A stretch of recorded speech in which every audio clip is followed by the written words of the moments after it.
Hello mga plangga, lola nyo, nako, galing ako nagpa-doktor, ikaduhang doktor ba. Ito na yung request ng doktor, i-monitor ako ng 2 weeks.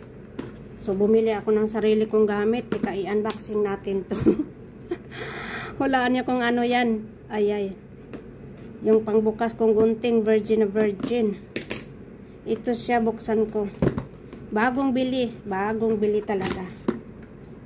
Bagong bili, sabi ng doktor, you have to check 3 times a day. Ah, ganito pala yung kasamang battery. Akala ko chargeable. Ang ganda ng lagayan. Ah, pwede siyang battery, pwedeng wire. Oh, perfect. May lalagyan pa siya, oh. Ay, hindi pala lalagyan. Ah, ito yung sa BP ba, wire, oh. Mag-BP ako sa sarili ko. 3 times a day. Kasi nagulat yung doktor. 3 beses ako kinunan. Hindi naman daw bumaba. Pataas pa ng pataas. Wala pa tong battery. Paano to buksan? Ayan. Nandito yung battery. Oh. So ganito. Lagyan natin ng battery. Unboxing talaga. Bawal masugat yung battery ha. Kasi pag nasugat siya, hindi na siya gagana. Akala ko kuryente siya i-ano. Ay, sana pala hindi ko binuksan. Kabayo. Sana hindi ko binuksan. Pwede pala dito, oh. Masyado naman akong atat. Ay, oo nga. I-charge ko siya.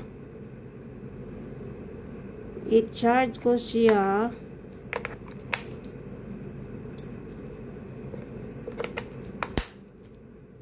Apat ang battery.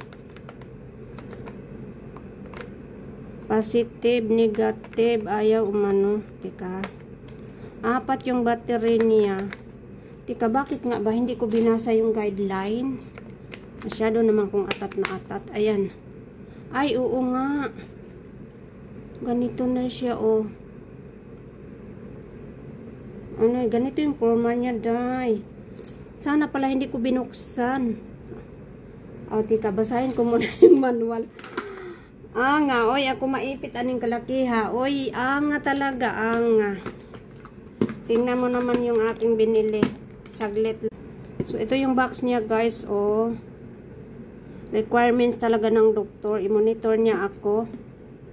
Ayan, oh. Kita nyo? Akin, gamit ko to.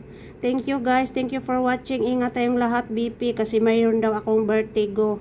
Sabi ng doktor, 3 gamot na naman binigay, good for 6 days. Ibang